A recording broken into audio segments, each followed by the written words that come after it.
আসসালামু আলাইকুম দর্শক, স্বাগত জানাচ্ছি আরটিভির মধ্যাহ্নের সংবাদে। আপনাদের সঙ্গে আছি আমি নুসরাত জাহান রাকা। রাজধানীতে শনিবার গভীর রাত থেকে শুরু হওয়া টানা বৃষ্টি রোববার সকালেও থামেনি। ভোর থেকে মুষলধারে বৃষ্টিতে ঢাকার বিভিন্ন সড়ক, অলিগলি ও নিম্নাঞ্চলে পানি জমে সৃষ্টি হয়েছে জলাবদ্ধতা। দিনের শুরুতেই চরম ভোগান্তিতে পড়েন অফিসগামী মানুষ, শিক্ষার্থী ও সাধারণ পথচারীরা। বৃষ্টির কারণে অনেক সড়কে ধীর গতিতে চলাচল করছে যানবাহন। কোথাও কোথাও হাঁটু সমান পানি জমে যাওয়ায় দুর্ভোগ আরও বেড়ে যায়। পানি এড়িয়ে চলতে গিয়ে ভোগান্তিতে পড়েন নগরবাসী। আবহাওয়া অধিদপ্তরের তথ্য অনুযায়ী শনিবার রাত 12টা থেকে রোববার সকাল 6টা পর্যন্ত রাজধানীতে 76 মিলিমিটার বৃষ্টিপাত রেকর্ড করা হয়েছে। চলতি মাসে এই সময়ের মধ্যে এটি সর্বোচ্চ বৃষ্টিপাত। আমাদের এখানে অনেক ক্ষতি হইতেছে বৃষ্টির কারণে, পানি জলাবদ্ধতার কারণে আমাদের দোকানে সব মাল ভিজে গেছে। আর এই মনে করেন এটা ড্রেনের কারণে পানি যাইতে পারে না, এই জন্য পানির সমস্যা বেশি হইতেছে। কর্মকর্তারা এটা যদি লক্ষ্য না করেন তাহলে তো আমাদের দুর্ভোগ, চলাফেরা করতে খুবই কষ্টকর হয়। যে পরিমাণ পানি হইতেছে আর যে পরিমাণ বৃষ্টি হইতেছে, যদি আরো আধা ঘন্টা হয় মনে হয় ঢাকা শহর পানি নিচে চলে যাব।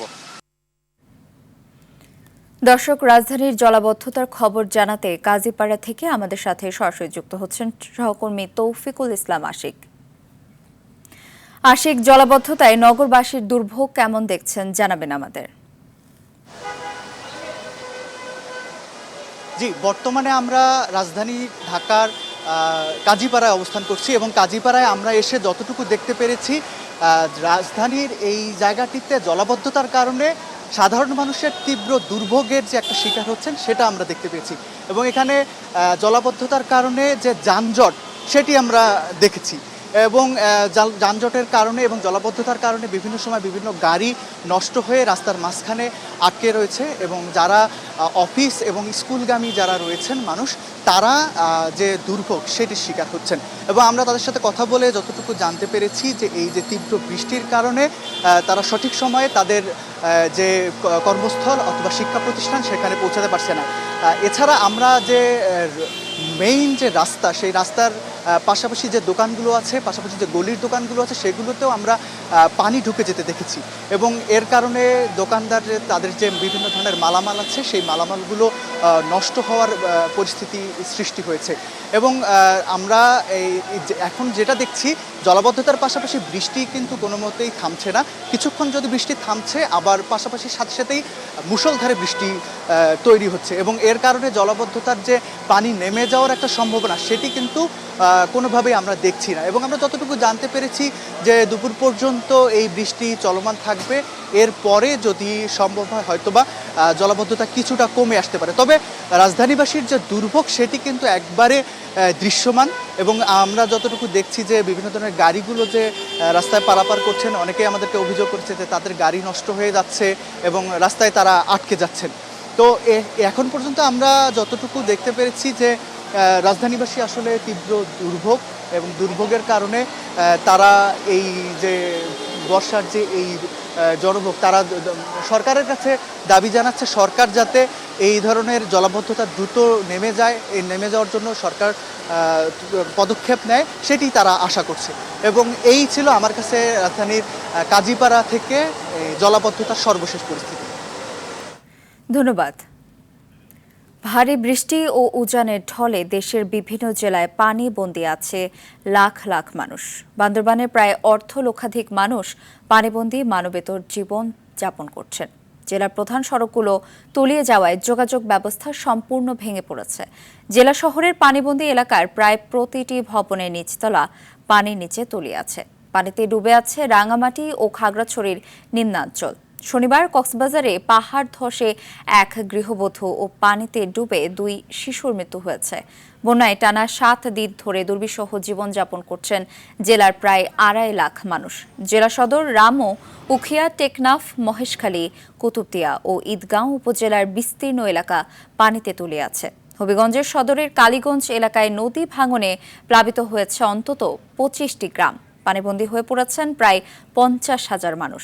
সবচেয়ে বেশি ভোগান্তিতে পড়েছেন বিশুদ্ধ পানির খাদ্য সংকটে থাকা বানভাসীরা। আর্থিক সাহায্য কিছু পাইতেছি না। এখন আমরা এখানে আসি, বাসায় গেছি, যাই আবার দেখি সব শেষ। পানি প্রথম কম ছিল, এখন পানি হঠাৎ করে বেড়ে গেছে। এখানে বিষয় হচ্ছে মাটিটা খারাপ হচ্ছে, আমরা দ্রুত উদ্ধার করতে পারি না। একটা মূল কারণ হচ্ছে একটা বাসার ডুবা ছিল। প্রতিদিনই বৃষ্টি হচ্ছে, তাই পাহাড়গুলা অনেকটা মানে ভেঙে পড়ার মতো, তো প্রতিনিয়ত হচ্ছে, যার কারণে আমরা প্রতিদিনই মাইকিং করতেছি। দর্শক, বন্যা পরিস্থিতি জানাতে রাঙামাটি থেকে সরাসরি যোগ দিচ্ছেন সহকর্মী ইয়াসিন রানা সোহেল। ইয়াসিন, প্লাবিত এলাকার কি পরিস্থিতি দেখছেন জানাবেন। আপনি যেমনটি বলছিলেন, আসলে রাঙ্গামাটিতে কাল থেকে বৃষ্টির পরিমাণটা কমে এসেছে, যার কারণে রাঙ্গামাটির সীমান্তবর্তী বাগাইছড়ি উপজেলায় যে 30টি গ্রাম প্লাবিত ছিল এবং সেখানে যে বন্যার সৃষ্টি হয়েছিল সেখান থেকে পানি নামা শুরু করেছে। গতকালকে কিন্তু রাঙ্গামাটির আরেকটি দুর্গম উপজেলা, সেটা হচ্ছে বিলাইছড়ি উপজেলার ফারুয়া বাজার, সেই ফারুয়া বাজারটি পুরোটাই পানিতে তলিয়ে যায়। সেখানে 1.5 শতাধিক যে দোকানপাট, সেই দোকানপাট টোটালি পানি নিচে তলিয়ে যায়। কিন্তু আজকে সেখান থেকে পানি নামা শুরু করেছে এবং বরকল উপজেলায়ও কিছু নিম্নাঞ্চল প্লাবিত হয়েছে, সেখান থেকেও পানি নামা শুরু করেছে। অর্থাৎ বর্তমানে রাঙ্গামাটি জেলার যে সমস্ত নিম্নাঞ্চল প্লাবিত হয়েছে সেখান থেকে পানি নামা শুরু করেছে। আবার বলে রাখি, রাঙ্গামাটির সাজেক রাস্তার মাচালং বাজার থেকেও কিন্তু পানি নেমে গেছে, যার কারণে সাজেকের সাথে যোগাযোগটাও স্বাভাবিক চলাচল শুরু হবে। গতকাল রাঙ্গামাটির আশ্রয় কেন্দ্র পরিদর্শন করেছেন দুর্যোগ ও ত্রাণ প্রতিমন্ত্রী। তিনি আশ্বস্ত করেছেন এই দুর্যোগ কেটে যাওয়ার পর, দুর্যোগের ফলে যে সমস্ত ক্ষতিগ্রস্ত হয়েছে, পাহাড় ধসের ঘটনা ঘটেছে, সেই সমস্ত ক্ষতি যাতে স্থায়ীভাবে সমাধান করা যায়, সংস্কার করা যায়, সেই ব্যাপারে তারা পরিকল্পনা নেবেন। এদিকে বলে রাখি, রাঙ্গামাটির 47টা আশ্রয় কেন্দ্রে 3700 লোক এখনো পর্যন্ত আশ্রয় কেন্দ্রে রয়েছে। সেখানে জেলা প্রশাসনের পক্ষ থেকে তাদেরকে 3 বেলা আহার দেওয়া হচ্ছে, খাবার দেওয়া হচ্ছে, পাশাপাশি তাদের নানা ধরনের সুবিধা দেওয়া হচ্ছে। ধন্যবাদ। ভারী বৃষ্টিতে গাজীপুরের কালিয়াকৈরে জলাবদ্ধতার সৃষ্টি হয়েছে। দর্শক, এই বিষয়ে আরো জানাতে সেখান থেকে সরাসরি যোগ দিচ্ছেন সহকর্মী কামাল হোসেন বিপ্লব। বিপ্লব, জলাবদ্ধতায় জনদুর্ভোগের বিষয়ে বিস্তারিত কি জানেন আমাদের জানাবেন।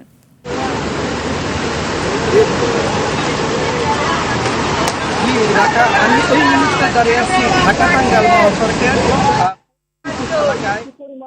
সবাই আমার পিছনে কিন্তু ঢাকা টাঙ্গাইল মহাসড়ক, ঢাকা টাঙ্গাইল মহাসড়ক কিন্তু এই জলাবদ্ধতার কারণে কিন্তু রাত থেকেই চলে গেছে এবং সেই কলোনি মহাসড়ক দিয়ে কিন্তু রিস্ক নিয়ে জীবনের রিস্ক নিয়ে গাড়ি এবং পরিবহন তারা যাচ্ছে। আমি আপনাকে বলে রাখছি, এই কালিয়াকৈর পৌরসভা একটা পশ্চিম সারির পৌরসভা, তারপরেও এই পৌরসভায় বিভিন্ন ড্রেনেজে ময়লা এবং বিভিন্ন ড্রেনেজের উপর দখল করে প্রতিষ্ঠান, জগতের প্রতিষ্ঠান এবং বাসাবাড়ি তৈরি করেছে। সেই বাসাবাড়ির কারণেই যে ড্রেনেজ ব্যবস্থা সেগুলো বন্ধ হয়ে রয়েছে, যার ফলে কিন্তু এই জলাবদ্ধতার সৃষ্টি হয়েছে। আমি পৌরসভার কর্তৃপক্ষের সাথে কথা বলেছি, তারা জানিয়েছেন তারা সকাল থেকে এবং কয়েকদিন ধরে এই যে ড্রেনেজ ময়লা রয়েছে সেই ময়লার যে পরিষ্কার, সেই পরিষ্কারের কার্যক্রম চালিয়ে যাচ্ছে। আপনাকে বলি, কালিয়াকৈর পৌরসভা কিন্তু প্রায় 2 শতাধিকের মতো শিল্প কারখানা রয়েছে, আর এসব শিল্প কারখানার শ্রমিক যে রয়েছে, এসব শ্রমিকরা কিন্তু বেঁচে থাকা মানুষ কিন্তু জলাবদ্ধতায় চরম দুর্ভোগে পড়েছে। আমি ধন্যবাদ। জাতীয় সংসদের সাবেক স্পিকার ও বিএনপির স্থায়ী কমিটির সদস্য ব্যারিস্টার জমির উদ্দিন সরকার মারা গেছেন। ইন্না লিল্লাহি ওয়া ইন্না ইলাইহি রাজিউন।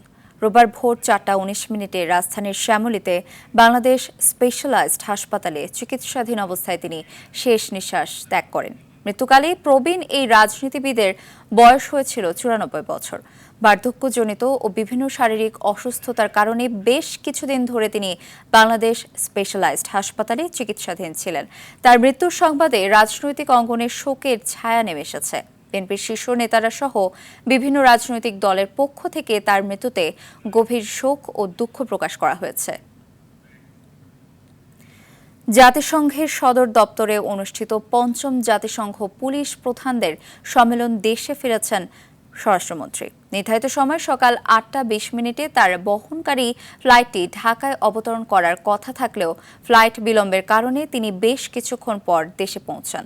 বিমানবন্দরে নামার পর ভিআইপি গেট দিয়ে বের হয়ে গাড়ি করে তিনি এলাকা ত্যাগ করেন।